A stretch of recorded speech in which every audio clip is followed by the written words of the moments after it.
강남의 최고급 아파트에서 시어머니가 가문의 체면을 세우겠다며 화려한 집들이를 열고 있었어요. 재벌가 사람들과 지인들이 모여 웃음소리가 끊이지 않던 그때 갑자기 거실 문이 열리더니 며느리가 조용히 들어왔습니다.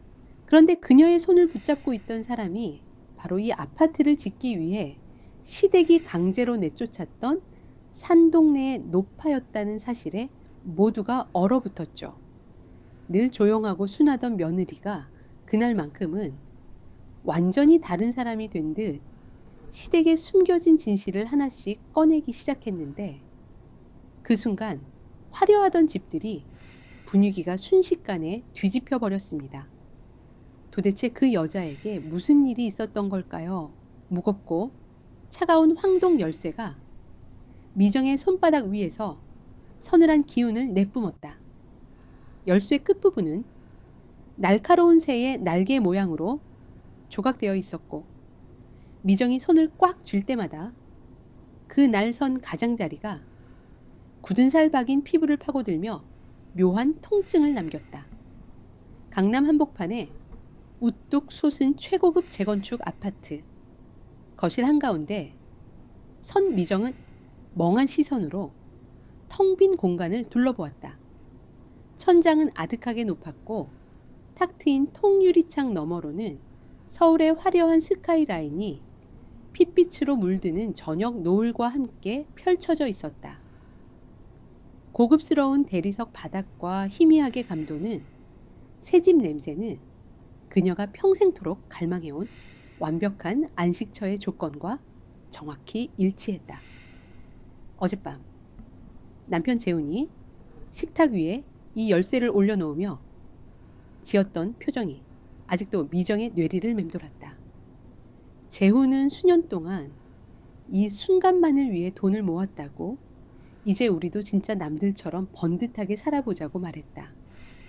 그 순간 미정은 기뻐서 뛰어야 마땅했다. 10년 넘게 피부관리실에서 다른 여자들의 발과 얼굴을 주무르며 굽실거렸던 서름이 단번에 씻겨 내려가는 기분이어야 했다.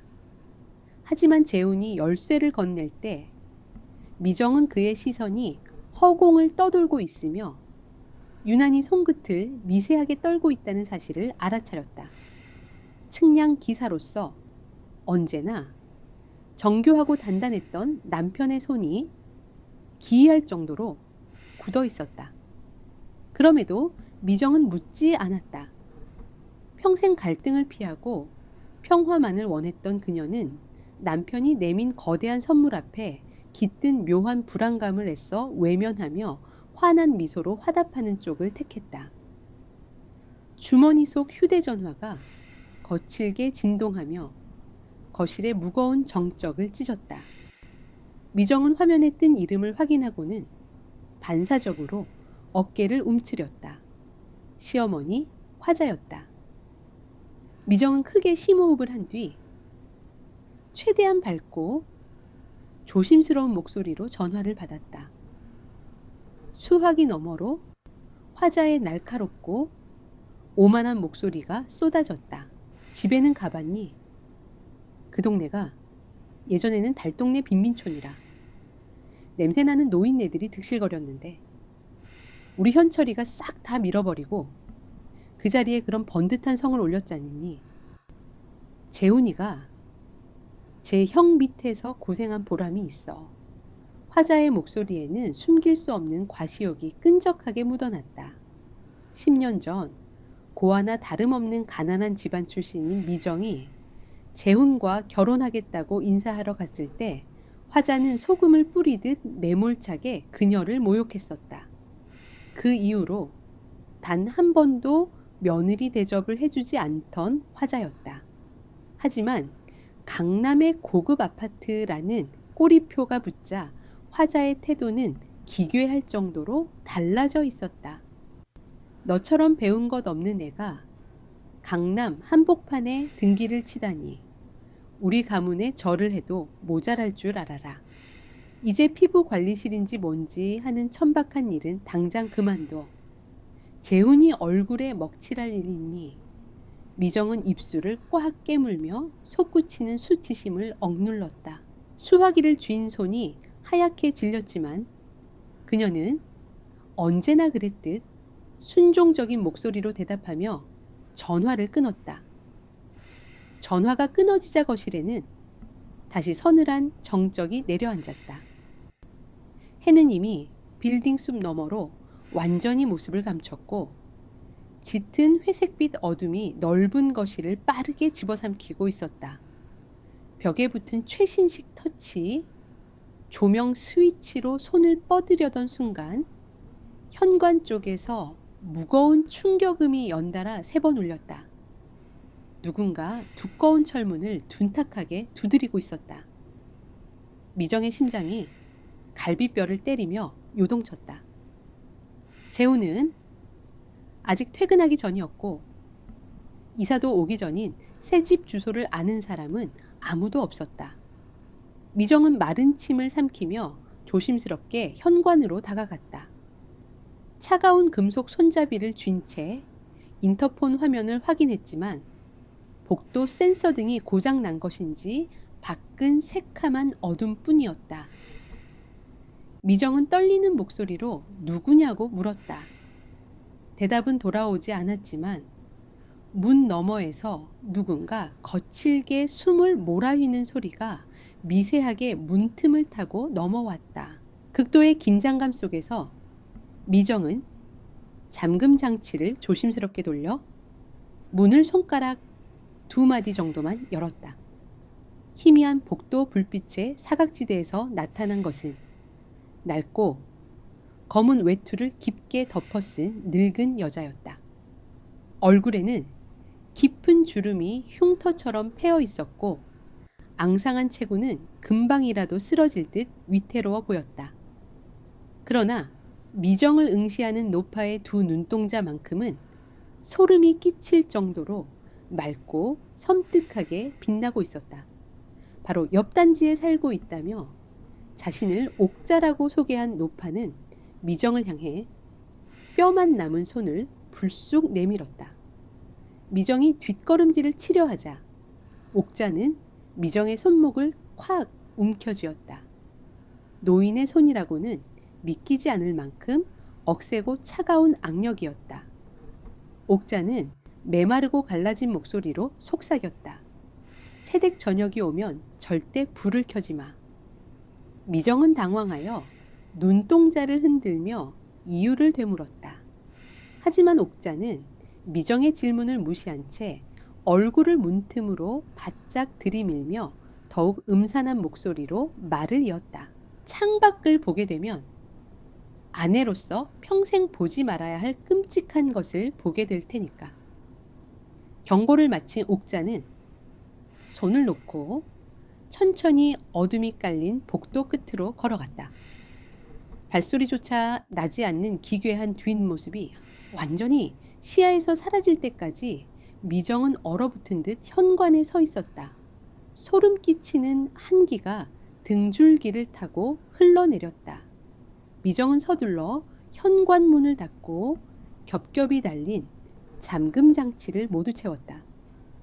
미친 노인의 헛소리라고 스스로를 다독였지만 옥자의 기분 나쁜 경고는 거머리처럼 미정의 이성에 달라붙어 떨어지지 않았다. 그녀는 다시 거실 한가운데로 돌아왔다.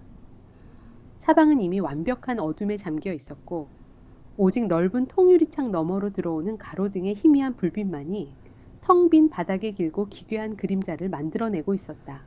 불을 켜야 했다. 스위치 하나만 누르면 이 모든 어둠과 공포가 사라지고 완벽한 새 집의 모습이 드러날 터였다. 하지만 미정의 손은 허공에서 굳어버렸다. 절대 불을 켜지 마. 라는 옥자의 목소리가 환청처럼 귓가를 맴돌았다. 미정은 창문에 등을 기댄 채 어둠 속으로 서서히 가라앉으며 바닥에 주저앉았다. 자신도 모르게 숨을 죽인 채 무언가를 기다리듯 거실의 정막 속에 몸을 맡겼다. 얼마의 시간이 흘렀을까? 아파트 단지 아래쪽에서 익숙한 자동차 엔진 소리가 들려왔다. 이어서 고장난 조수석 문을 억지로 닫을 때 나는 거칠고 신경질적인 마찰음이 밤 공기를 갈랐다. 재훈의 차였다. 미정에 굳어있던 얼굴에 안도의 빛이 스쳤다. 남편이 왔으니 이제 불을 켜고 이 우스꽝스러운 공포에서 벗어나면 그만이었다. 미정이 바닥을 짚고 일어서려던 찰나였다. 등 뒤 자신이 기대고 있던 현관문 쪽에서 날카로운 금속음이 정적을 갈랐다. 누군가 바깥에서 열쇠 구멍에 쇠 조각을 밀어넣고 억지로 자물쇠를 돌리는 소리였다. 잠금 장치가 둔탁하게 풀리며 묵직한 철문이 틈을 벌렸다. 거칠고 무거운 남자의 발걸음 소리가 현관을 넘어 미정이 숨죽이고 있는 어두운 거실 쪽으로 한 걸음씩 좁혀 들어오고 있었다. 현관문이 열렸다고 생각한 것은 극도의 공포가 만들어낸 착각이었다. 미정은 숨을 헐떡이며 굳게 닫힌 거대한 철문을 바라보았다. 도어록의 붉은 빛은 여전히 잠금 상태를 유지하고 있었다. 바닥을 울리던 둔탁한 발소리와 쇠조각이 부딪히는 듯한 날카로운 소음은 집안에서 나는 것이 아니었다. 그것은 거실 한쪽 환기를 위해 아주 좁게 열어둔 통유리창 틈새를 타고 아래에서 위로 솟구쳐 올라온 메아리였다. 최고급 대리석과 좁은 중정형 구조로 설계된 아파트 단지는 마치 거대한 스피커처럼 외부의 소리를 증폭시켜 위층으로 쏘아 올리고 있었다. 미정은 얼음장처럼 차가운 바닥을 짚고 천천히 몸을 일으켰다. 절대 창밖을 보지 말라던 옥자의 섬뜩한 목소리가 다시 귓가를 맴돌았지만 보이지 않는 공포가 미정을 창가로 강하게 끌어당겼다. 그녀는 커튼이 처지지 않은 유리창 벽면에 몸을 바짝 붙이고 숨소리조차 내지 않은 채 조심스럽게 시선을 아래로 내렸다. 단지 중앙에 조성된 화려한 조경수 사이로 은은한 황금빛 가로등이 켜져 있었다. 그리고 그 불빛이 닿는 둥근 원 안에 두 남자가 서 있었다. 한 명은 남편 재훈이었다. 평소 단정했던 그의 어깨는 짐승 앞에서 잔뜩 움츠러든 초식동물처럼 비참하게 굽어 있었다. 그리고 그의 맞은편에 선 남자는 미정이 세상에서 가장 껄끄러워하고 두려워하는 존재인 시아 주번이 현철이었다. 중견 건설사의 대표인 현철은 고급스러운 검은색 캐시미어 코트를 어깨에 걸친 채 세상을 발 아래 둔 듯한 오만한 자세로 재훈을 내려다보고 있었다. 고층 아파트의 기류를 타고 두 사람의 목소리가 뱀처럼 스멀스멀 유리창 틈을 넘어 미정의 귓가로 파고들었다. 형님, 아니 대표님. 일이 이렇게까지 커질 줄은 몰랐습니다. 그 달동네 노인네들이 구청에 탄원서라도 넣으면 재훈의 목소리는 형편없이 떨리고 있었다. 그가 불안한 듯 주위를 두리번거리자 현철은 코웃음을 치며 주머니에서 손을 빼냈다.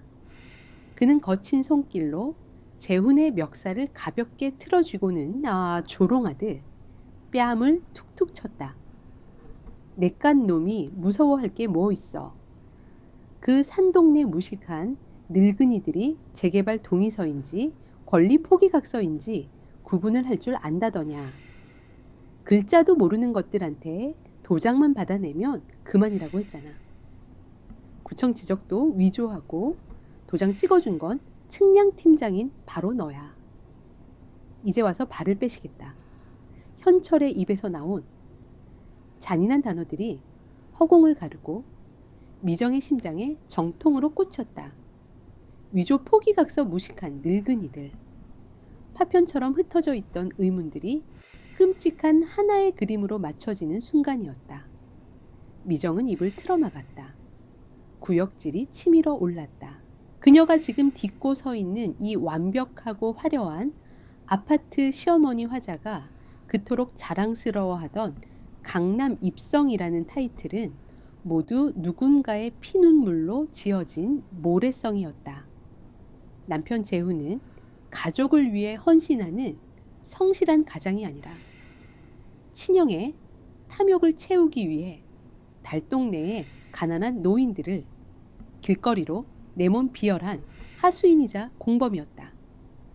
아까 현관문을 두드렸던 옥자의 경고는 미친 사람의 헛소리가 아니라 삶의 터전을 짓밟힌 자의 피 맺힌 저주였다. 가로등 아래에서 재훈은 무언가에 쫓기듯 황급히 자신의 서류 가방을 열었다. 그의 떨리는 손이 두툼한 갈색 대봉투를 꺼내어 현철에게 내밀었다. 봉투 안에는 누군가의 인생을 지워버린 가짜 측량 문서들이 들어있을 것이 분명했다. 현철은 만족스러운 비웃음을 흘리며 그 봉투를 낚아채듯 받아 코트 안주머니에 집어넣었다. 그래, 진작 이렇게 나왔어야지. 피를 나눈 형제끼리 돕고 살아야 하지 않겠냐. 현철은 그렇게 말하며 자신의 바지 주머니에서 묵직해 보이는 또 다른 흰색 돈봉투를 꺼내 재훈의 가슴팍에 거칠게 밀어붙였다. 재훈은 마치 오물을 받아 들듯 두 손으로 그 봉투를 받아 쥐고는 고개를 푹 숙였다. 그 굴욕적인 모습은 남편을 영웅으로 여기며 살아온 미정의 10년 세월을 갈기갈기 찢어놓았다. 돌아서서 걷기 시작하던 현철이 갑자기 발걸음을 멈추고 고개를 돌렸다. 그의 목소리에는 서늘한 살기가 배어 있었다. 아, 그리고 내 마누라. 그 촌스러운 미정이 입이나 확실히 틀어막아 피부 관리실이나 들락거리며 남의 발이나 닦아주던 년한테 강남 아파트에 등기 쳐줬으면 감지덕지하고 쥐 죽은 듯이 살라고 해. 괜히 헛소리 짓거리고 다니면 그땐 너부터 내 손에 죽는 줄 알아. 재훈은 아무런 반박도 하지 못하고 그저 처량하게 고개를 끄덕였다. 현철의 웅장한 세단이 미끄러지듯 단지를 빠져나갈 때까지 재훈은 그 자리에 망령처럼 서 있었다. 창틀을 움켜쥔 미정의 손가락 마디마디가 하얗게 질려 경련을 일으켰다. 믿었던 남편의 역겨운 이명과 자신을 인간 이하로 취급하는 시댁의 끔찍한 민낯이 어둠 속에서 완벽하게 발가벗겨졌다. 이 텅 빈 집안을 가득 채우고 있던 서늘한 기운은 바로 타인의 인생을 훔친 자들이 뿜어내는 악취였다. 미정은 자신이 악마의 아가리 속으로 제 발로 걸어 들어왔다는 사실을 뼈저리게 깨달았다. 바로 그 순간이었다. 가로등 밑에서 봉투를 만지작거리며 땅만 보던 재훈이 갑자기 동작을 멈췄다. 그는 마치 누군가 자신의 이름을 부르기라도 한 것처럼 천천히 고개를 들어 올려 아파트 위쪽을 쳐다보았다. 미정의 심장 박동이 차갑게 얼어붙었다. 재훈의 시선은 정확히 미정이 숨어 있는 15층의 어두운 통유리창을 향해 수직으로 꽂히고 있었다. 가로등 불빛에 반사된 재훈의 얼굴에는 평소의 자상함이나 나약함은 온데간데 없었고 낯설고 기괴하게 일그러진 미소만이 기분 나쁘게 매달려 있었다. 어둠 속에 완벽히 몸을 숨겼음에도 불구하고 미정은 남편의 그 섬뜩한 두 눈동자가 유리창을 뚫고 정확히 자신의 눈과 마주쳤다는 강렬한 직감에 휩싸여 숨조차 쉴 수 없었다. 다음 날 아침 낡고 좁은 다세대 주택의 침실은 숨 막힐 듯한 고요로 가득 차 있었다. 미정은 창틈으로 스며드는 희미한 아침 햇살 속에서 밤새 단 한숨도 자지 못한 채 핏발선 눈으로 허공을 응시했다. 옆자리에서는 재훈이 등을 돌린 채 규칙적으로 숨을 내쉬며 자고 있었다. 어젯밤 고급 아파트 아래에서 가짜 서류를 넘기고 돈 봉투를 받아 챙긴 남자의 얼굴이라고는 믿기지 않을 만큼 평온하고 무해한 표정이었다. 그 이중성에 구역질이 밀려왔다. 재훈이 출근을 위해 욕실로 들어가 물을 틀자 미정은 침대에서 조용히 미끄러져 내려왔다. 맨발로 바닥을 딛는 그녀의 움직임은 도둑처럼 조심스러웠다. 그녀의 시선은 거실 소파 한 구석에 무심하게 던져진 재훈의 낡은 갈색 가죽 서류 가방에 꽂혀 있었다. 평소 재훈은 그 가방을 신주단지 모시듯 챙겼고 미정이 청소하려 손을 댈 때마다 불쾌한 기색을 숨기지 않았다. 욕실에서 들려오는 물소리가 거세진 것을 확인한 미정은 떨리는 손으로 가방의 버클을 열었다. 지퍼를 내리자 익숙한 종이 냄새와 먼지 냄새가 훅 끼쳐왔다. 가방 안쪽에는 두꺼운 파일철 몇 개가 빼곡히 꽂혀 있었다. 미정은 가장 깊숙한 곳에 숨겨진 붉은색 플라스틱 파일을 꺼내 조심스럽게 열었다. 첫 장을 넘기자마자 미정의 동공이 강하게 흔들렸다. 그것은 어제 저녁 옥자가 살던 그리고 지금은 현철의 고급 재건축 아파트 단지가 들어선 달동네의 옛 지적도였다. 도면 위에는 핏자국처럼 선명하고 굵은 붉은색 펜으로 무수히 많은 X자 표시가 그어져 있었다. 옥자의 집이 있던 자리에도 흉측한 붉은 X자가 폭력적으로 그어져 있었고 원래 주인의 이름이었을 글자는 형체를 알아볼 수 없도록 검은 펜으로 지시겨져 있었다. 그 옆에는 남편 재훈의 직인이 찍힌 허위 안전진단 결과서와 강제 이주 동의서가 묶여 있었다. 모든 문서의 최종 결제란에는 현철의 회사가 당당하게 자리 잡고 있었다. 진실을 확인한 순간 미정은 손에 든 파일철을 놓칠 뻔했다. 남편이 철저한 공범이었다는 사실이 다시 한번 차가운 현실로 다가오며 숨통을 조여왔다. 욕실의 물소리가 멈추는 찰나 미정은 번개처럼 파일을 가방 안에 쑤셔넣고 버클을 채웠다. 그리고 주방으로 재빨리 이동해 아무 일도 없었다는 듯 도마 위에서 팔을 썰기 시작했다. 잠시 후 젖은 머리를 수건으로 털며 나온 재훈은 식탁에 차려진 아침밥을 보고 다정하게 웃었다. 당신 어제 일찍 잤나 봐. 새집엔 가봤어. 어때 강남 사모님 된 기분이? 가증스러운 목소리였다. 미정은 손에 쥔 칼자루를 부러뜨릴 듯 꽉 움켜쥐었다. 그녀는 뒤돌아보지 않고 건조한 목소리로 대답했다. 응, 다녀왔어. 그런데 거기 예전에 살던 노인들이 아직 못 떠나고 맴도는 것 같더라. 그 사람들 불쌍해서 어쩌지? 미정의 말이 끝나기가 무섭게 식탁 쪽에서 금속 숟가락이 바닥으로 내동댕이 쳐지는 날카로운 소음이 거실을 울렸다. 미정이 고개를 돌리자 방금 전까지 사람 좋은 미소를 짓고 있던 재훈의 얼굴이 흉측하게 일그러져 있었다. 그의 목덜미에는 핏대가 붉게 솟아올랐고 두 눈은 분노로 번들거렸다. 당신 지금 무슨 소리를 하는 거야? 불쌍해. 그 냄새 나는 늙은이들이.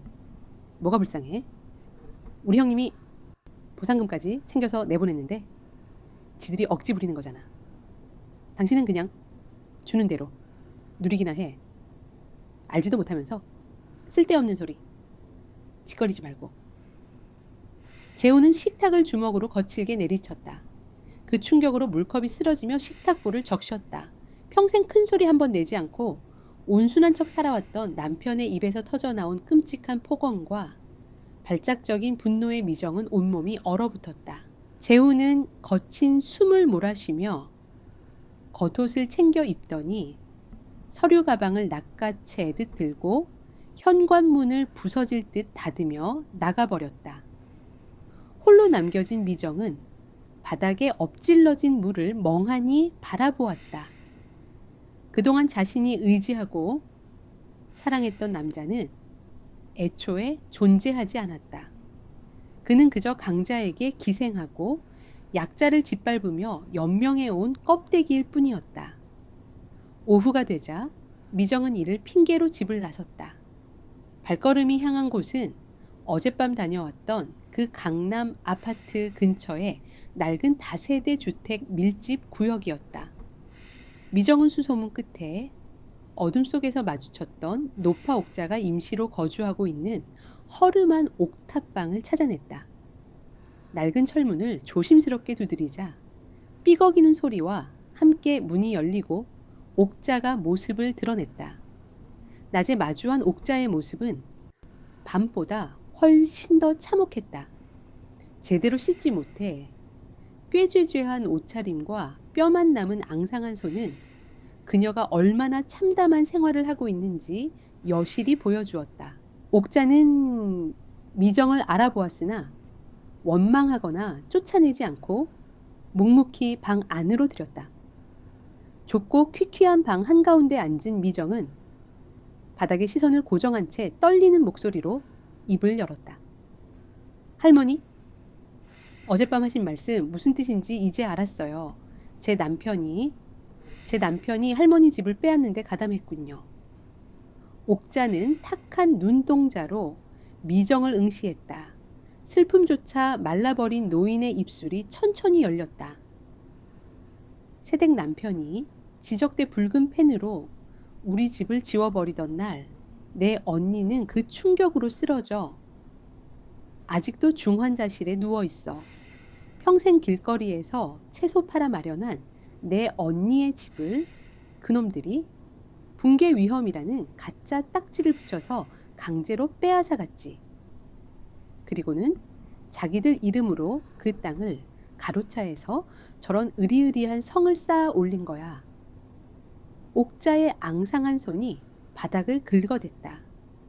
그녀의 눈에서 흘러내린 눈물이 깊게 펜주름을 타고 뚝뚝 떨어졌다. 미정의 가슴은 죄책감과 분노로 찢어질 듯 아파왔다. 자신이 누리려 했던 안락함의 대가가 누군가의 목숨 줄이었다는 사실에 숨을 쉴 수가 없었다. 미정은 옥자의 거칠고 주름진 두 손을 부여잡고 뜨거운 눈물을 흘렸다. 평생을 남의 눈치만 보며 웅크리고 살았던 미정의 가슴속 깊은 곳에서 차갑고 날카로운 불씨 하나가 피어오르기 시작했다. 그날 저녁 옥탑방을 나서는 미정의 표정에는 이전의 나약함이나 두려움은 완전히 사라져 있었다. 집으로 돌아온 미정은 거실 바닥에 앉아 멍하니 벽을 바라보았다. 늦은 밤 현관문 비밀번호를 누르는 소리와 함께 재훈이 들어왔다. 술 냄새가 훅 끼쳤다. 그는 아침에 난폭했던 모습은 까맣게 잊은 듯 비틀거리는 걸음으로 미정에게 다가와 비굴하게 어깨를 주물렀다. 미정아, 아침엔 내가 미안했어. 회사 일 때문에 예민해서 그랬어. 나 이제 곧 진급도 하고 우리 진짜 남부럽지 않게 살 거야. 내가 다 알아서 할게. 재훈의 손이 미정의 어깨에 닿는 순간 미정은 온몸에 돋는 소름을 억누르며 천천히 고개를 돌려 그를 응시했다. 그래 여보, 다 당신이 알아서 하겠지. 미정의 목소리는 한겨울 얼음장처럼 차갑고 건조했다. 재훈이 안도하며 비틀거리며 침실로 들어가는 뒷모습을 보며 미정의 눈빛은 서늘하게 가라앉았다. 그녀의 머릿속에는 옥자의 눈물과 붉은 X자가 그어진 지적도가 지워지지 않는 문신처럼 새겨져 있었다. 이제 그녀는 자신이 어떻게 살아야 할지 분명하게 알 수 있었다. 미정은 재훈이 잠든 것을 확인한 후 이불을 걷고 조용히 일어났다. 그녀는 다시 한번 서류 가방에서 붉은색 플라스틱 파일을 꺼내 달동네 지적도와 위조된 안전진단서의 복사본을 휴대전화로 촬영했다. 카메라의 셔터음이 울릴 때마다 심장이 목구멍 밖으로 튀어나올 듯 요동쳤지만 손끝은 떨리지 않았다. 날이 밝자마자 미정은 그 사진들을 인쇄하여 가방 깊숙이 찔러 넣고 황급히 집을 나섰다. 강남의 아침은 눈이 시리도록 눈부시고 바쁘게 돌아갔다. 화려한 쇼윈도와 바쁘게 걸음을 재촉하는 슈트 차림의 사람들 속에서 미정만 철저히 이방인처럼 겉돌았다. 그녀가 향한 곳은 단짝 친구 선미가 매니저로 일하는 대형 에스테틱 숍이었다. 선미는 10년 전 미정이 미용 학원을 다닐 때부터 동고동락해온 유일한 안식처이자 의지할 수 있는 동료였다. 개점 전 이른 시간에 텅 빈 휴게실에서 미정은 선미 앞에 인쇄해온 서류 더미를 쏟아냈다. 창백하게 질린 미정의 얼굴을 보며 의아해하던 선미는 서류를 훑어볼수록 표정이 딱딱하게 굳어졌다. 미정은 옥자의 눈물, 어젯밤 창밖으로 보았던 두 형제의 은밀하고 추악한 거래, 그리고 시어머니 화자의 모욕적인 언사까지 본물 터지듯 쏟아냈다. 자신의 남편이 저지른 끔찍한 범죄를 고발하며 미정은 선미가 자신과 함께 분노해주고 이 억울한 노인들을 도울 방법을 찾아줄 것이라 굳게 믿었다. 선미의 오빠가 지역 신문사 기자라는 사실도 미정에게는 일말의 희망이었다. 하지만 서류를 다 확인한 선미의 반응은 미정의 예상을 완전히 빗나갔다. 선미는 깊은 한숨을 내쉬며 미정이 꺼내놓은 종이들을 거칠게 끌어모아 미정의 가방 안으로 도로 쑤셔 넣었다. 그리고 주위를 살피며 목소리를 억눌렀다. 미정아, 너 제정신이야? 이딴 걸 왜 들고 다녀? 당장 찢어버려. 선미야, 그게 무슨 소리야? 내 남편이 재훈 씨가 그 불쌍한 할머니들 집을 뺏었다고 이걸 어떻게 모른 척해? 내 오빠한테 말해서 기사라도 좀. 미정의 말이 끝나기도 전에 선미가 신경질적으로 책상을 내리쳤다. 기사, 너 지금 내 무덤 네가 파고 싶어서 환장했니? 시아주번이 되시는 그 현철이라는 양반, 너 우리 남편이 다니는 하청업체 원청 사장이야. 우리 남편? 그 회사에서 잘리면 우리 집 대출금은 누가 갚고 애들 학원비는 누가 대는데? 선미의 서슬 펄언 외침에 미정은 망치로 머리를 얻어맞은 듯 멍해졌다. 선미의 눈동자는 불의에 대한 분노 대신 자신의 평온한 일상이 깨질지도 모른다는 극도의 이기적인 공포만이 번들거리고 있었다. 너 혼자 깨끗한 척하지 마. 너도 그 강남 아파트 열쇠 받고 속으로 좋았잖아. 재개발 구역에서 노인네들 몇 명 쫓겨나는 거, 이 바닥에선 흔해 빠진 일이야. 남들은 못 들어가서 안달인 아파트에 등기까지 쳐놓고 이제 와서 양심선언 네가 이 서류 들고 경찰서 가면 현철 사장이 널 가만둘 것 같아. 네, 남편 감방 보내고 너는 이 바닥에서 매장당할 텐데 감당할 수 있어. 선미의 쏘아붙이는 말들은 얼음 송곳처럼 미정의 가슴을 난도질했다. 미정은 멍한 시선으로 선미를 바라보았다.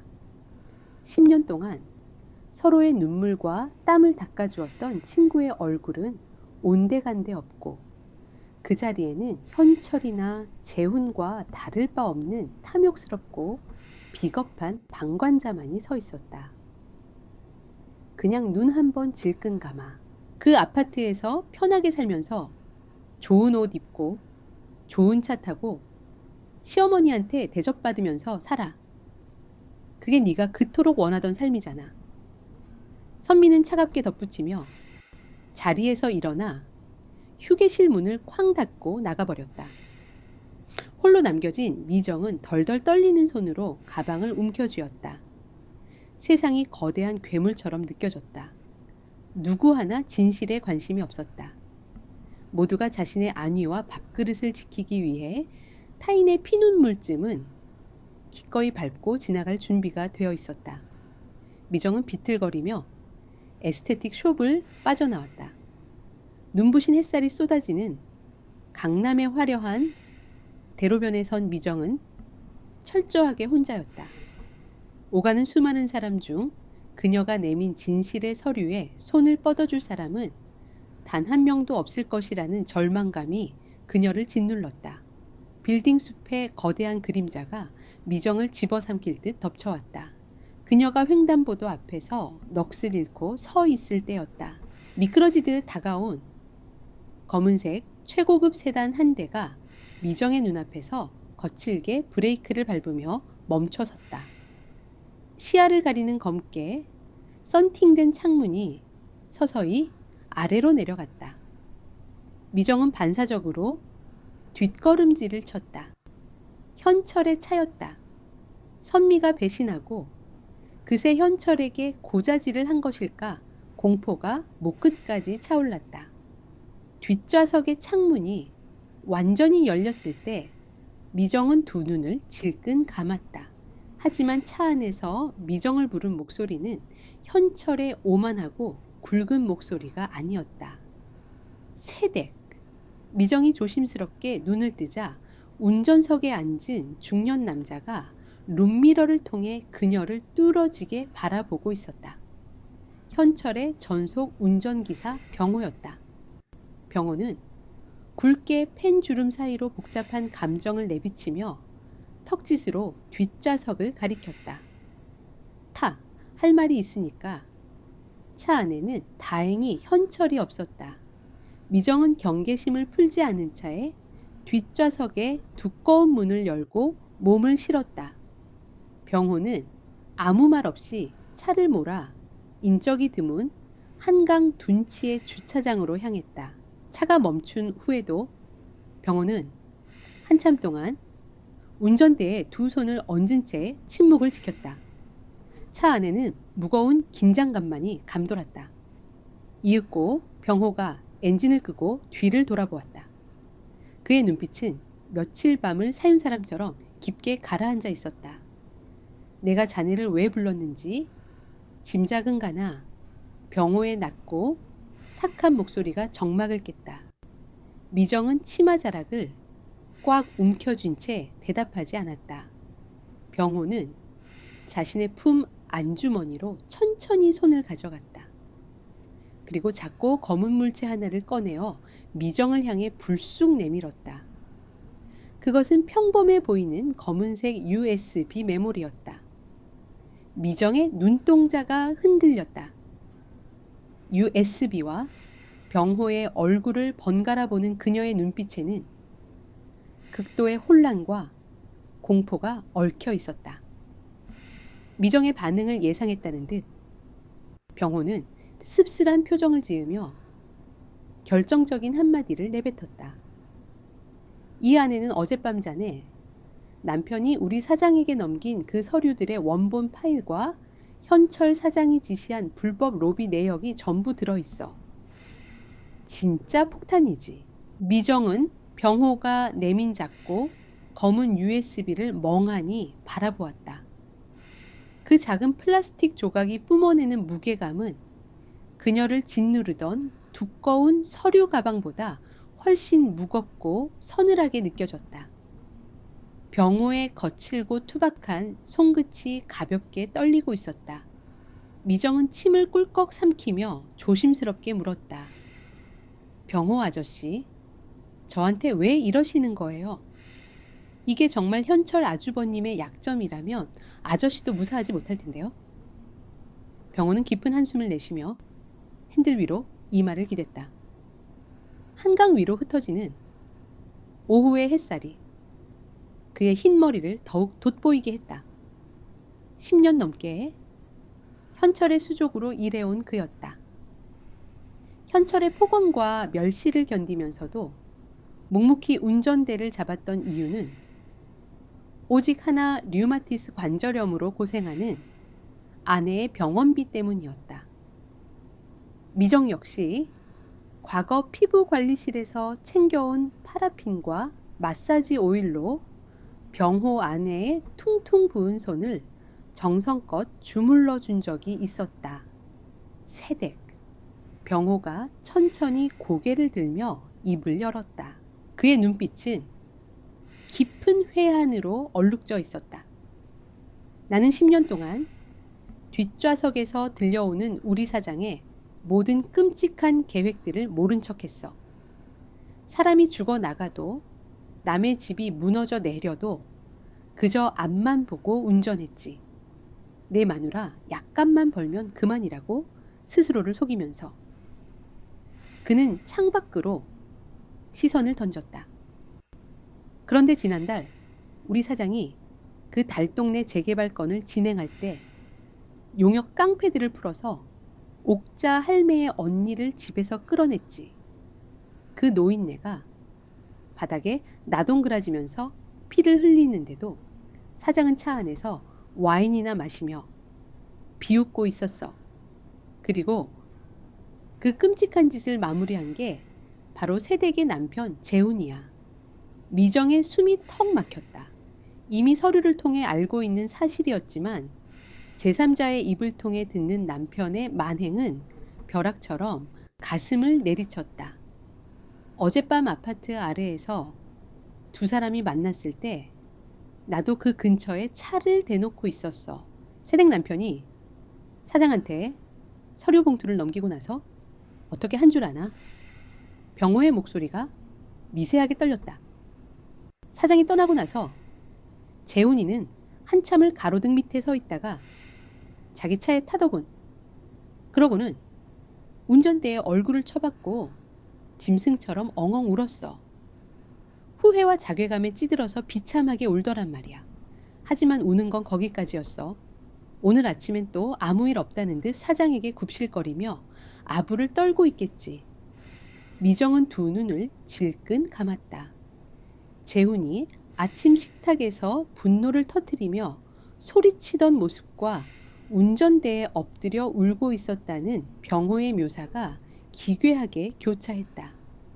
남편은 뼛속까지 악마는 아니었을지 모른다. 하지만 자신의 안위를 위해 약자를 짓밟고도 눈물 몇 방울로 죄책감을 씻어내는 세상에서 가장 역겨운 위선자이자 겁쟁이였다. 나는 오늘부로 사직서를 냈어. 내 마누라도 이런 더러운 돈으로 약을 지어 먹고 싶지 않다고 하더군. 우리는 시골로 내려갈 참이야. 병호는 뒷좌석으로 손을 뻗어 미정의 차가운 손을 억지로 펴고 그 위에 USB를 쥐어주었다. 이건 새댁에게 진 빚을 갚는 거야. 내 마누라 손을 따뜻하게 주물러주던 새댁의 선한 마음을 저 지옥 같은 집안에서 썩히지 말았으면 해서. 이제 이 폭탄을 어떻게 터뜨릴지는 온전히 새댁의 선택이야. 병호는 짧은 인사를 남기고 차에서 내렸다. 미정 홀로 남겨진 고급 세단 안에는 짙은 침묵만이 감돌았다. 미정은 손바닥을 날카롭게 파고드는 USB의 딱딱한 감촉을 느끼며 천천히 눈을 떴다. 선미의 이기적인 충고와 시어머니의 멸시, 그리고 남편의 위선이 파노라마처럼 스쳐 지나갔다. 미정은 택시를 잡아타고 황급히 집으로 돌아왔다. 아무도 없는 텅 빈 다세대 주택. 미정은 거실 한 구석에 놓인 낡은 노트북을 켜고 덜덜 떨리는 손으로 USB를 꽂았다. 화면에 뜬 폴더를 클릭하자 수십 개의 파일이 쏟아져 내렸다. 현철이 구청 공무원들에게 건넨 뇌물장부, 강제 이주를 위한 용역업체와의 계약서, 그리고 무엇보다 미정의 시선을 멈추게 한 것은 단일 폴더 하나였다. 폴더의 이름은 측량 언더스코어 위조본. 그 폴더 안에는 달동네 주민들의 서명이 교묘하게 조작된 강제 이주 동의서 수십 장이 스캔되어 있었다. 문서를 스크롤해 내려가던 미정의 손이 굳어버렸다. 모니터 화면 가득 확대된 문서의 가장 아랫부분, 그곳에는 옥자와 그녀 언니의 이름이 어설픈 글씨체로 위조되어 있었고, 그 옆에는 재훈의 개인 인감이 선명하게 찍혀 있었다. 미정은 노트북 화면을 바라보며 마른 세수를 했다. 남편의 범죄는 우발적인 실수가 아니었다. 철저하게 계획되고 지시받은 끔찍한 기만이었다. 오후 6시, 현관 도어록이 요란하게 울리며 문이 열렸다. 양손에 무언가를 가득 든 재훈이 밝은 표정으로 들어왔다. 그는 아침의 분노는 까맣게 잊은 듯 식탁 의자에 앉아 멍하니 화면을 덮어둔 노트북을 바라보고 있는 미정에게 다가왔다. 여보, 나 왔어. 아침엔 내가 진짜 미안했어. 회사 일이 꼬여서 욱했나 봐. 그래서 내가 당신 기분 풀어주려고 근사한 데 예약했어. 빨리 옷 갈아입어. 재훈의 손에는 강남에서 가장 비싸다는 레스토랑의 이름이 적힌 고급스러운 종이 가방이 들려 있었다. 미정은 덮여있는 노트북을 등 뒤로 숨긴 채 재훈의 해맑은 얼굴을 올려다 보았다. 레스토랑, 미정의 목소리는 소름 끼치도록 차분했다. 응, 당신 항상 TV에서만 보던 그 꼭대기층 레스토랑 있잖아. 오늘 거기서 칼질 좀 하자. 우리 이제 강남 아파트 주민인데 그 정도는 누리고 살아야지. 재훈은 미정의 손을 끌어당기며 재촉했다. 미정의 시선이 재훈의 손으로 향했다. 위조 문서에 도장을 찍고 어둠 속에서 돈봉투를 낚아채던 바로 그 더러운 손. 하지만 미정은 손을 뿌리치지 않았다. 그녀는 입가에 희미한 그러나 뼛속까지 차가운 미소를 띠며 천천히 고개를 끄덕였다. 그래, 좋아. 당신 말대로 강남 사모님 대접 한번 제대로 받아볼게. 미정은 재훈을 향해 완벽하게 꾸며낸 미소를 지어 보였다. 남편이 쳐놓은 거짓된 연극 무대에 기꺼이 올라가 줄 생각이었다. 그 무대를 자신의 손으로 산산조각 내기 위해서 강남의 야경이 한눈에 내려다 보이는 초고층 호텔 레스토랑. 은은한 촛불이 일렁이는 창가 테이블에 마주 앉은 미정과 재훈의 분위기는 극명하게 엇갈렸다. 재훈은 마치 세상을 다 가진 듯 들떠 와인잔을 기울였지만 최고급 실크 블라우스로 갈아입고 나온 미정의 얼굴은 대리석 조각처럼 창백하고 차가웠다. 테이블 위에는 이름조차 생소한 최고급 요리들이 끊임없이 놓여졌다. 달동네 노인들의 피눈물을 짜내어 만든 돈으로 차려진 만찬이었다.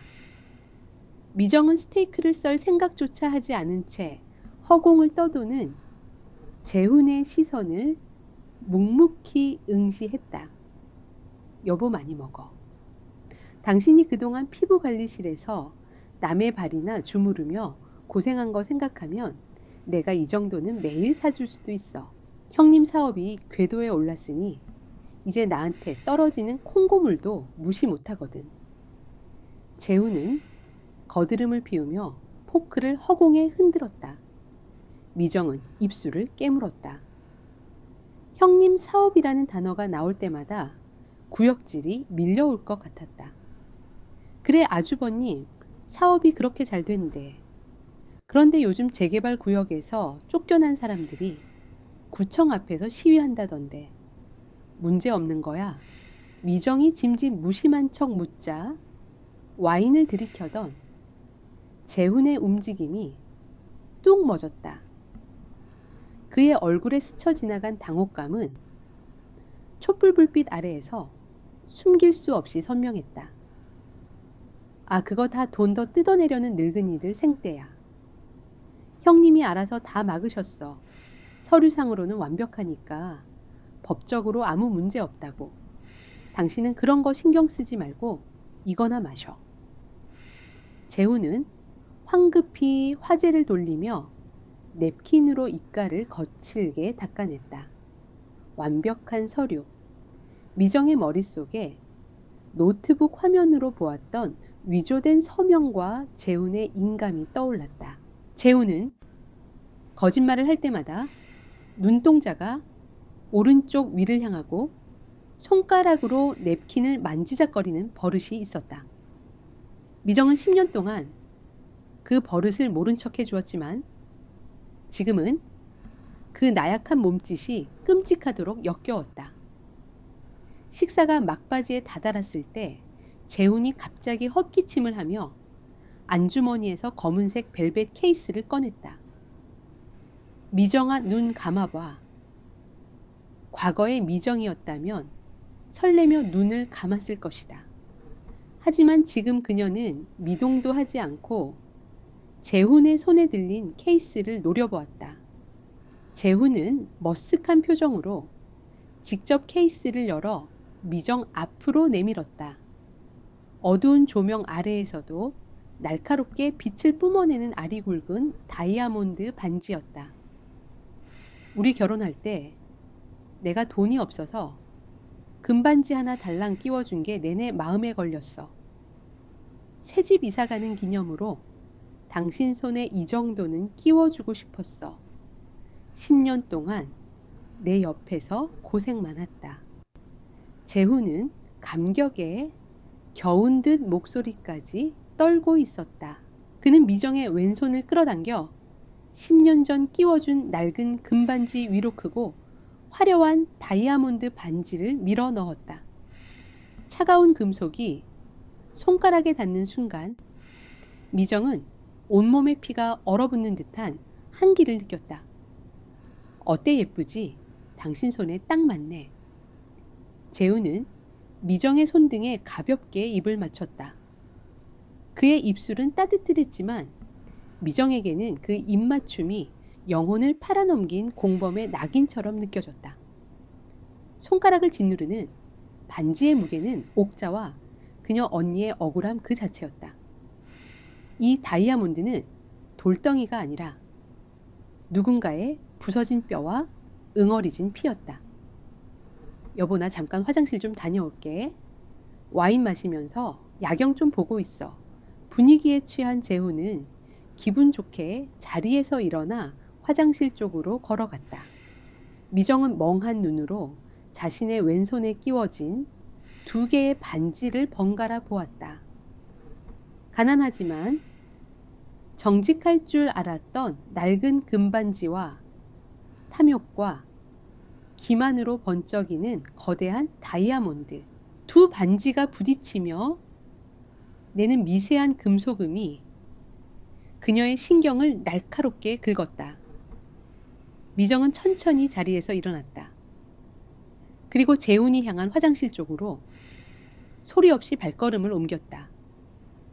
복도 모퉁이를 돌았을 때 미정은 남자 화장실 입구에 서 있는 재훈을 발견하고 재빨리 벽 뒤로 몸을 숨겼다. 재훈은 화장실로 들어가지 않고 세면대 앞 거울에 기대어 서 있었다. 조금 전까지 아내 앞에서 성공한 남편 행세를 하며 거드름을 피우던 모습은 온데간데 없었다. 거울 속 재훈의 얼굴은 백지장처럼 하얗게 질려 있었고 양손은 통제할 수 없을 정도로 심하게 떨리고 있었다. 그는 덜덜 떨리는 손으로 바지 주머니를 뒤져 작은 약통을 꺼냈다. 알약 몇 개를 급하게 손바닥에 털어 넣은 그는 물도 없이 씹어 삼키며 거칠게 숨을 몰아쉬었다. 신경 안정제였다. 병호의 말대로 재훈은 괴로워하고 있었다. 형의 협박과 자신의 범죄 사이에서 짓눌려 매일 밤 약기운에 의지해 위태로운 정신을 붙잡고 있는 겁쟁이. 그것이 미정이 사랑했던 남자의 진짜 모습이었다. 미정은 더 이상 그 비참한 모습을 지켜볼 수 없었다. 그녀는 조용히 테이블로 돌아왔다. 자리에 앉은 미정은 냅킨으로 입가를 꾹 눌러 닦았다.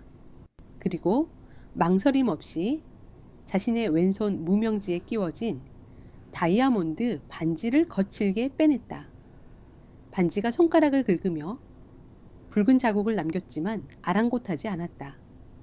이어서 10년 동안 단 한 번도 뺀 적 없던 낡은 금반지마저 차갑게 빼버렸다. 미정은 와인잔 옆에 2개의 반지를 나란히 올려놓았다. 화려한 불빛 아래 2개의 반지는 마치 주인을 잃은 유품처럼 처량하게 놓여 있었다. 미정은 의자에 걸쳐둔 외투를 집어들고 화장실에서 돌아오지 않은 남편을 뒤로 한 채 미련 없이 레스토랑의 무거운 유리문을 열고 밖으로 걸어 나갔다. 서늘한 밤 공기가 미정의 얼굴을 때렸다. 혼자 엘리베이터를 타고 지상으로 내려온 그녀는 주머니 속에 깊숙이 찔러 넣은 USB를 꽉 움켜쥐었다. 이제 이 지독한 연극을 끝낼 시간이었다. 모든 진실을 터뜨릴 가장 완벽한 무대는 그들이 그토록 자랑스러워하는 그 강남 아파트의 첫 집들이 날이어야 했다. 다음 날 아침 낡은 다세대 주택의 거실에는 싸늘한 정막만이 감돌고 있었다. 재우는 전날 밤 레스토랑에서 미정이 반지를 남겨두고 홀연히 사라진 일에 대해 한마디도 묻지 않았다. 아니, 묻지 못한 것이 분명했다. 그 역시 자신의 죄악이 낱낱이 파헤쳐질까 두려워 아내의 싸늘한 침묵을 애써 외면하고 있을 뿐이었다. 그는 도망치듯 서류 가방을 챙겨 들고 출근했다. 미정은 재훈이 떠난 텅 빈 집안을 무심한 눈빛으로 둘러보았다. 10년 동안 이곳을 지키며 쓸고 닦았던 그녀의 손길이 닿지 않은 곳이 없었다. 하지만 이제 이 공간은 남의 피를 빨아먹고 자란 흉측한 괴물의 은신처로밖에 보이지 않았다. 미정은 침실 구석에 먼지가 쌓인 채 방치되어 있던 작은 여행용 트렁크를 꺼냈다. 고급스러운 옷이나 재훈이 사준 값비싼 핸드백 따위는 거들떠보지도 않았다. 그녀가 챙긴 것은 낡고 편안한 평상복 몇 벌 그리고 화장대 밑에 고이 모셔두었던 전문가용 스킨케어 도구 가방뿐이었다. 자신의 땀과 눈물 정직한 노동으로 채워진 그 낡은 가방만이 이 집에서 미정이 온전히 소유한 유일한 진짜였다. 트렁크 지퍼를 닫고 거실로 나온 미정은 잠시 걸음을 멈췄다. 그녀는 시계 아래 붙어 있던 아파트 전단지를 거칠게 뜯어내 휴지통에 던져버리고는 망설임 없이 현관문을 열고 나섰다. 미정이 향한 곳은 그녀와 재훈의 새 집, 바로 그 강남의 최고급 재건축 아파트였다. 현관 비밀번호를 누르고 들어가자 거실에는 이전과는 전혀 다른 날카로운 소음이 가득했다. 2명의 인테리어 업자가 거실 통유리창에 매달려 전동 드릴로 요란하게 커튼 레일을 설치하고 있었고 그 한가운데 서서 팔짱을 낀 채 날카로운 목소리로 지시를 내리는 여자가 있었다. 시어머니 화자였다. 아니, 거기 강역이 안 맞잖아. 강남 최고급 아파트에 이탈리아제 실크 커튼을 달 건데 그딴 식으로 삐뚤게 박으면 어떡해. 촌스럽게 진짜 우리 큰아들이 어떻게 올린 집인데 일들을 이따위로 해. 화자는 눈을 치켜뜨며 인부들을 몰아쓰고 있었다. 현관에 선 미정을 발견한 화자는 반가워하기는커녕 위아래로 훑어보며 미간을 찌푸렸다. 너는 애가 집주인이 돼서 왜 이렇게 늦게 와? 인테리어 업자들 오는데 시어머니가 와서 감독하게 만들어. 그리고 꼴이 그게 뭐니? 트렁크는 또 뭐고? 촌티 좀 버스라고 했지. 화자의 매몰찬 비난에도 미정은 평소처럼 고개를 숙이거나 변명하지 않았다. 그녀는 차가운 시선으로 화자의 화려한 옷차림과 오만한 표정을 응시하며 천천히 거실 안으로 걸어 들어왔다. 어머니. 미정의 목소리는 너무나 낮고 건조해서 전동 드릴 소리조차 뚫고 나올 만큼 기묘한 울림이 있었다. 화자는 며느리의 낯선 태도에 멈칫하며 입술을 달싹였다. 왜 불러? 너 눈빛이 왜 그래? 미정은 화자의 앞까지 다가가 섰다. 이 집 큰아주버님이 어떻게 올리셨는지 정말 모르세요. 화자의 눈동자가 흔들렸다. 뭐라고? 달동네 노인들 협박해서 쫓아내고 서류 위조해서 강제로 땅 뺏고 재훈 씨 앞세워서 그 더러운 짓거리들 뒤처리하게 만들었잖아요. 어머니도 다 알고 계셨죠. 아니, 모른 척하고 싶으셨겠죠. 강남 아파트 한 채면 다른 사람 눈에서 피눈물이 나든 말든 상관없으니까요.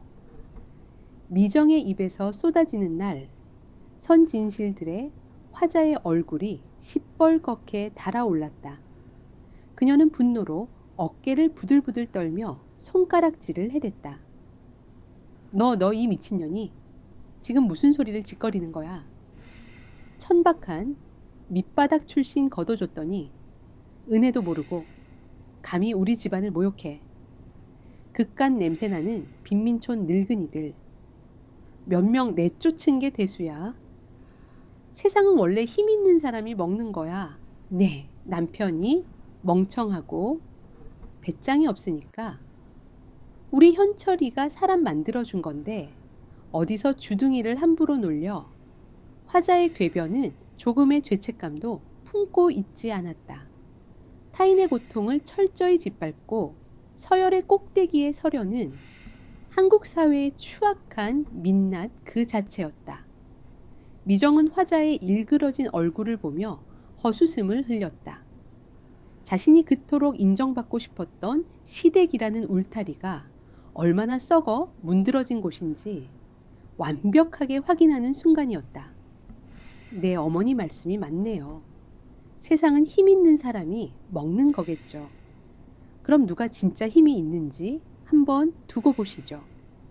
미정은 화자의 폭언을 뒤로 한 채 돌아섰다. 인부들이 눈치를 보며 작업을 멈춘 가운데 미정은 한치의 흔들림 없이 현관으로 걸어갔다. 문을 열고 나서기 직전 그녀는 고개를 돌려 화제에게 싸늘하게 한마디를 남겼다. 오늘 저녁 집들이 기대할게요. 제가 아주 특별한 선물을 준비했거든요. 미정은 현관문을 거칠게 닫았다. 복도를 걸어가는 그녀의 발걸음은 그 어느 때보다 가벼웠다.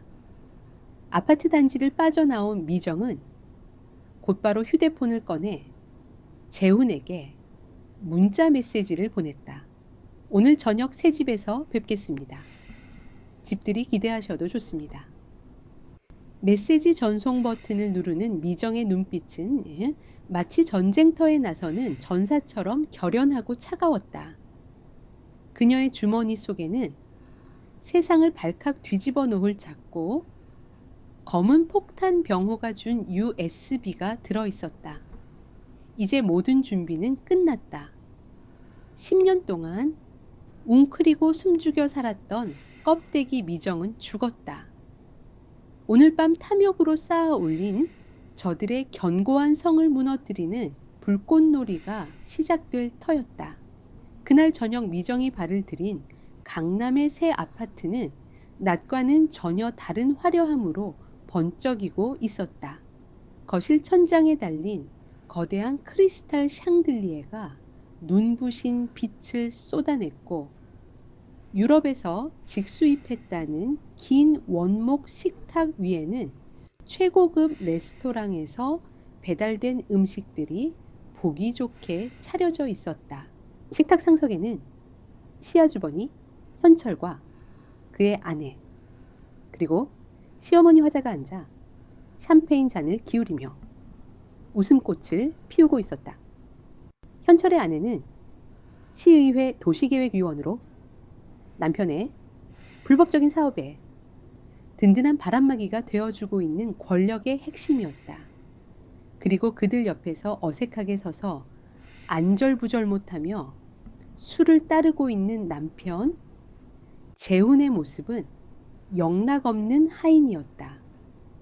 재훈은 문이 열리고 헬쑥한 얼굴에 미정이 들어서는 것을 보자마자 마치 죄인처럼 화들짝 놀라며 샴페인 병을 떨어뜨릴 뻔했다. 여보, 이제 왔어. 내가 전화했는데 왜 안 받았어? 재훈의 목소리는 미세하게 떨리고 있었다. 그의 시선은 미정의 텅 빈 왼손과 트렁크도 없이 맨몸으로 나타난 낯선 모습에 고정되어 있었다. 화자는 콧방귀를 뀌며 미정을 쏘아보았다. 너는 애가 집주인이라면서 손님들 다 와 계시는데 어딜 싸돌아다니다. 이제 기어들어와. 그리고 옷차림은 또 그게 뭐니? 무슨 초상 치르러 왔어. 미정은 화려하게 차려입은 세 사람과 대조적으로 낡은 회색 티셔츠와 청바지 차림이었다. 화장기 없는 얼굴은 병색이 완연했고 바람에 헝클어진 머리는 빗질조차 하지 않은 듯했다. 하지만 그녀의 두 눈만은 얼음처럼 차갑고 서늘하게 빛나며 식탁에 앉은 세 사람을 차례로 꿰뚫어 보고 있었다. 미정은 그들의 비난과 경멸에 조금도 동요하지 않았다. 그녀는 식탁으로 다가가는 대신 몸을 돌려 굳게 닫혀있던 현관문을 다시 활짝 열었다. 미정아, 너 지금 뭐 하는 거야? 재훈이 당황해서 소리쳤다. 미정이 열어놓은 현관문 밖 어두운 복대는 누군가의 그림자가 조용히 서 있었다.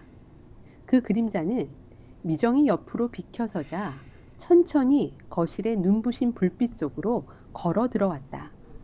낡고 해진 검은 외투를 입고 지팡이에 몸을 의지한 늙은 여자, 옥자였다.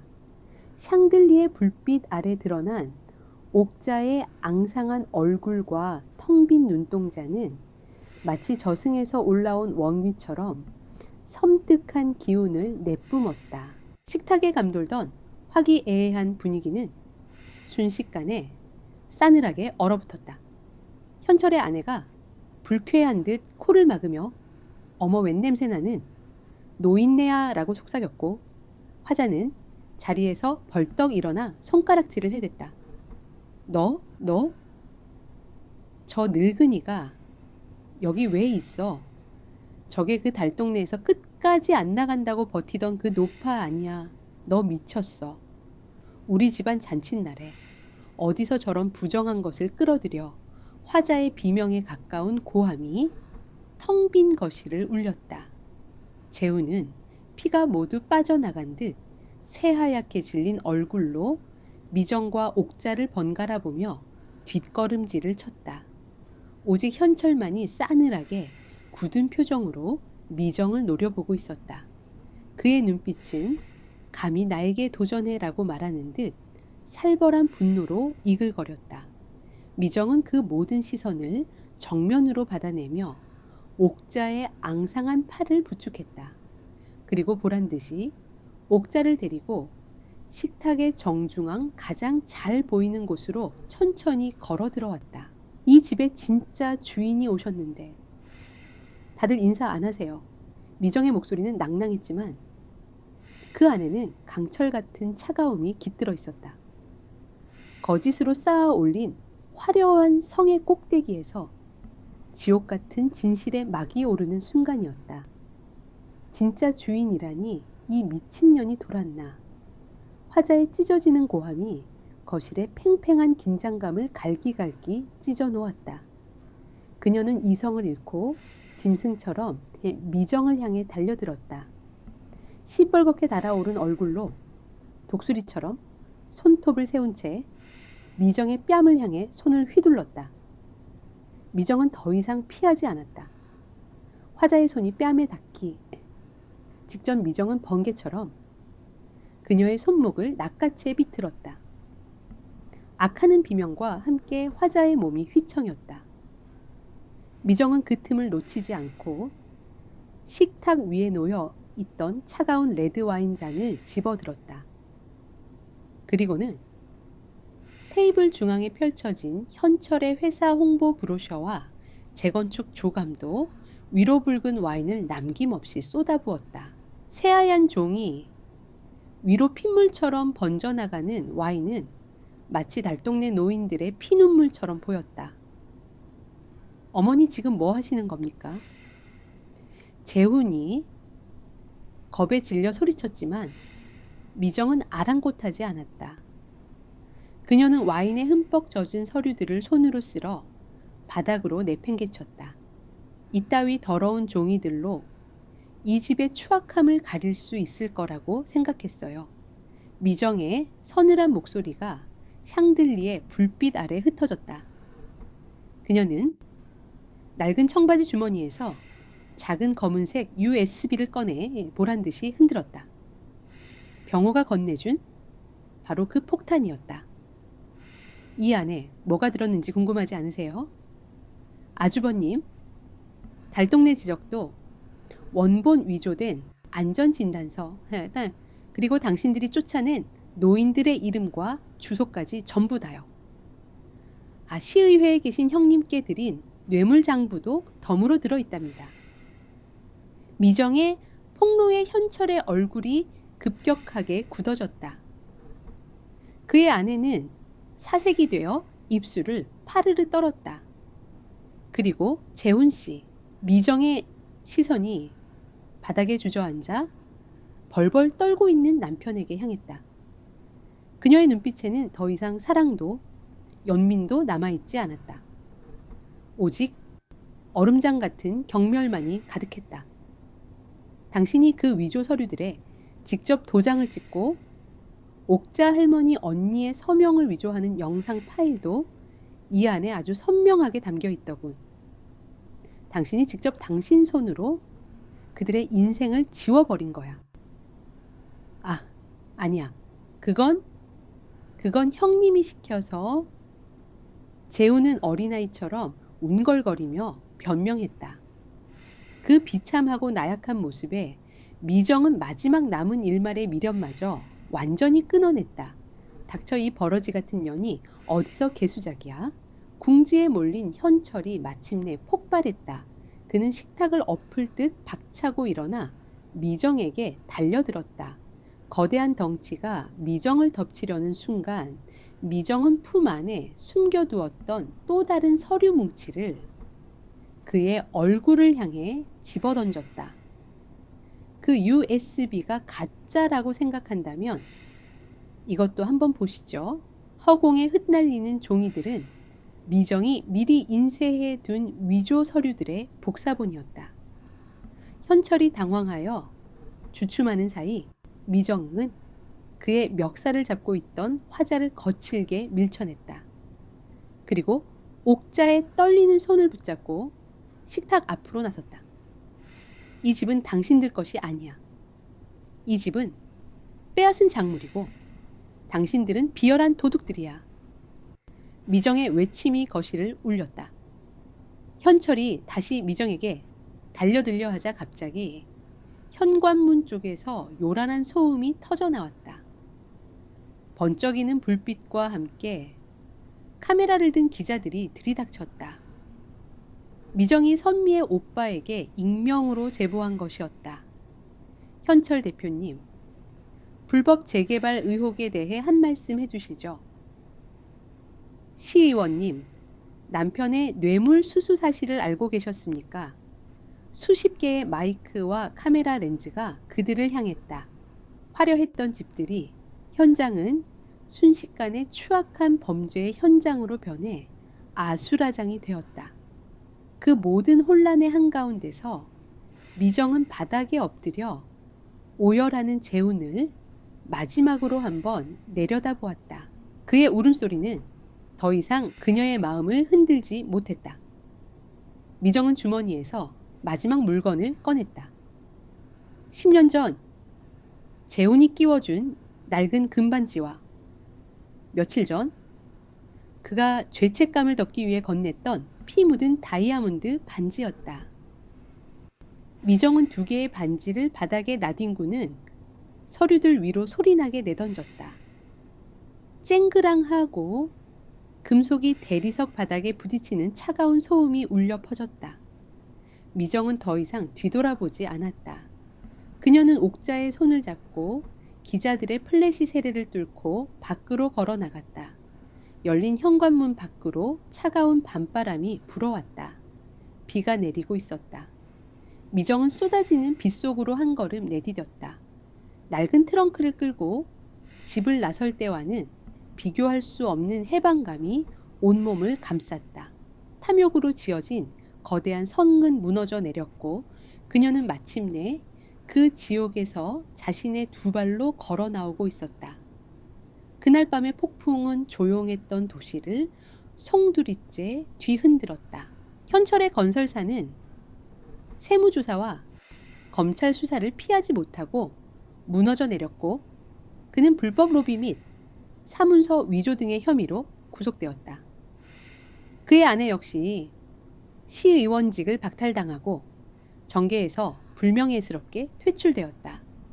재훈은 범행에 가담한 사실과 형의 범죄를 자백한 것이 참작되어 집행유예를 선고받았다. 그는 미정에게 단 한 번의 연락도 하지 않았다. 아니 할 수 없었다.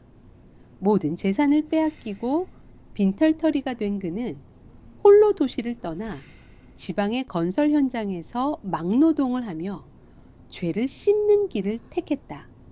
화자는 충격으로 쓰러져 요양병원에 입원했고 다시는 미정 앞에 나타나지 않았다. 옥자의 언니는 다행히 건강을 회복했고 그들은 마침내 빼앗겼던 달동네의 낡은 집으로 돌아갈 수 있었다. 비록 초라한 보금자리였지만 그곳에는 돈으로 살 수 없는 자매의 웃음소리가 다시 울려 퍼졌다. 그리고 1년의 시간이 흘렀다. 서울의 변두리 낡은 상가 건물이 늘어선 한적한 골목길에 잤고 아담한 피부관리실이 새로 문을 열었다. 미정 에스테틱이라는 소박한 간판이 걸린 그곳은 미정이 지난 1년간 땀 흘려 모은 돈으로 마련한 그녀의 첫 번째 진짜 집이었다. 가게 안은 화려하진 않았지만 미정의 손길이 닿은 화초들이 창가에서 따스한 햇볕을 쬐고 있었고 은은한 라벤더 향이 공간을 편안하게 감싸고 있었다. 그녀는 더 이상 부유한 사모님들의 발을 주무르지 않았다. 동네 아주머니들의 거칠어진 손을 어루만지고 고된 일에 지친 젊은 직장인들의 어깨를 풀어주며 정직한 땀으로 하루를 채웠다.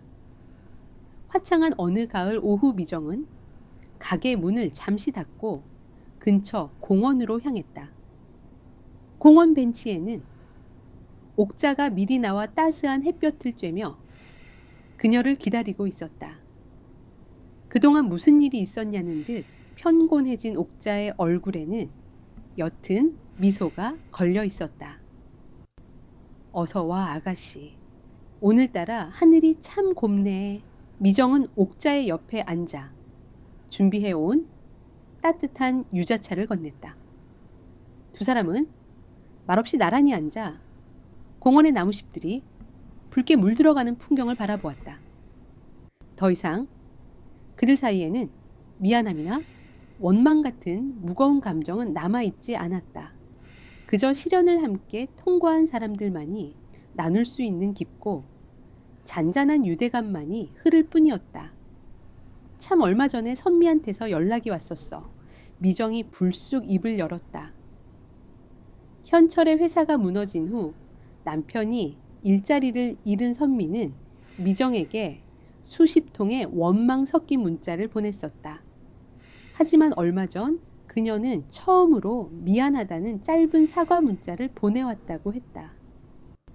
옥자는 미정의 손을 가만히 토닥였다. 그 아가씨도 자기 밥그릇 지키느라 그랬겠지. 사람 사는 게 다 그런 걸 어쩌겠나. 그래도 잘못을 알았으면 된 게야. 미정은 고개를 끄덕이며 미소 지었다. 벤치에서 일어나 다시 가게로 돌아갈 시간이었다. 미정은 옥자와 인사를 나누고 익숙한 골목길을 걸어 자신의 작은 가게 앞에 섰다.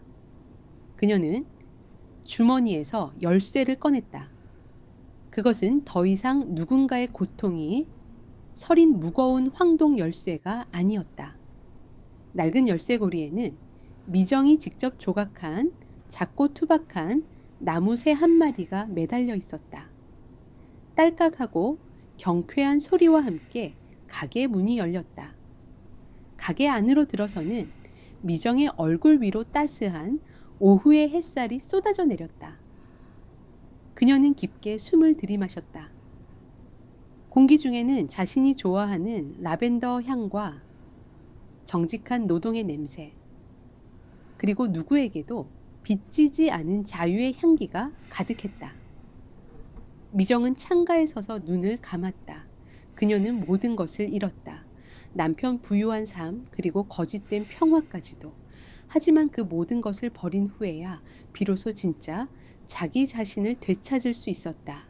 스스로의 두 발로 당당하게 서서 자신의 손으로 일구어낸 이 작고 소박한 공간, 이곳이야말로 미정이 평생토록 꿈꿔왔던 영혼이 깃든 진짜 나의 집이었다. 문을 열고 들어서는 그녀의 얼굴에 지난 일 연간 단 한 번도 지어본 적 없었던 환하고 진실한 미소가 피어올랐다.